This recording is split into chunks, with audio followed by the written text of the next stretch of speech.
धर्मेंद्र सिर्फ एक अदाकार नहीं बल्कि फिल्मों का एक युग थे।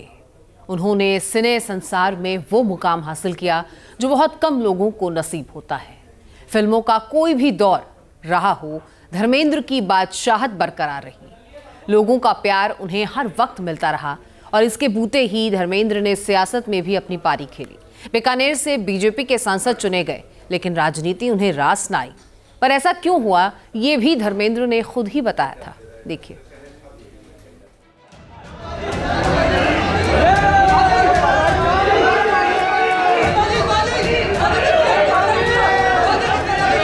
हम राजनीति की तो एबीसी नहीं जानते।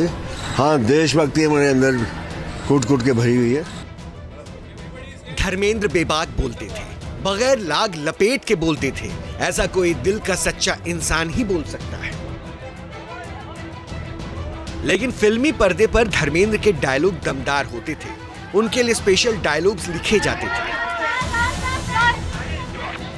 स्क्रीन पर जब गरीबों और मजलूमों को सताने वाले विलेन की धर्मेंद्र पिटाई करते थे तो दर्शकों की तालियां गूंजने लगती थी।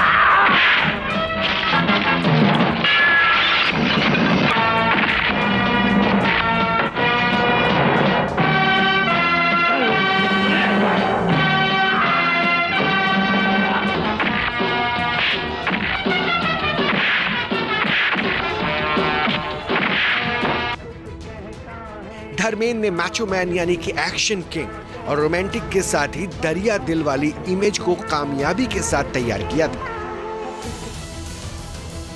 यही वजह है कि हिंदुस्तान के हर तबके के लोग धर्मेंद्र से अपनापन वाला जुड़ाव महसूस करते थे।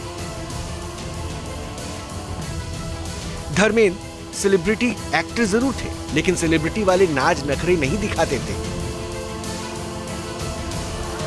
इसलिए हंसमुख, मजाकिया और दिलदार धर्मेंद्र ने राजनीति का दामन थामा तो बीकानेर के लोगों ने उन्हें जीत का सेहरा पहनाने में 2 बार नहीं सोचा।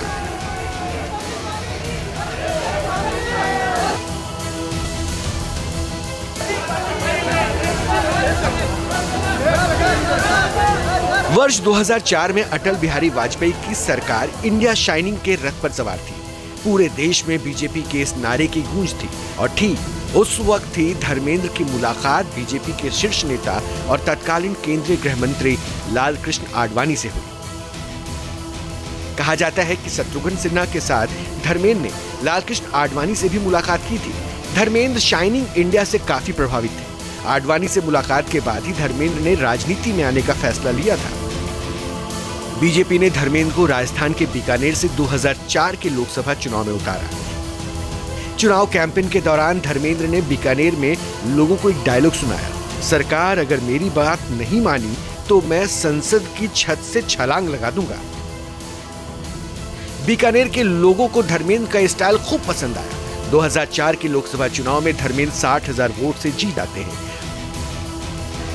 उन्होंने कांग्रेस के रामेश्वर लाल डूडी को मात दी थी, लेकिन धर्मेंद्र को राजनीति लंबे वक्त तक रास नहीं आई।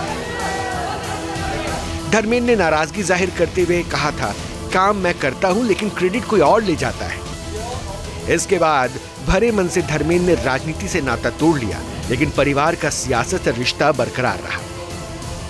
बेटे सनी देओल गुरदासपुर से बीजेपी सांसद बने और पत्नी हेमा मालिनी तो मथुरा से बीजेपी के टिकट पर जीत की हैट्रिक लगा चुकी हैं।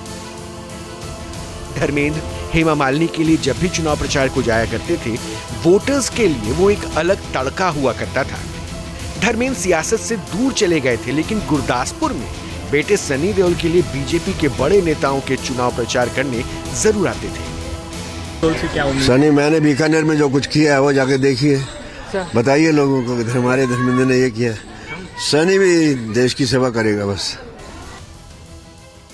धर्मेंद्र का मिजाज राजनीति के तल्ख और शतरंजी चाल के लिए बना था। वे लोगों के लिए सियासी नेता नहीं बन सके, उन्हीं लोगों के लिए धर्मेंद्र एक आइडियल हीरो थे। Team news nation.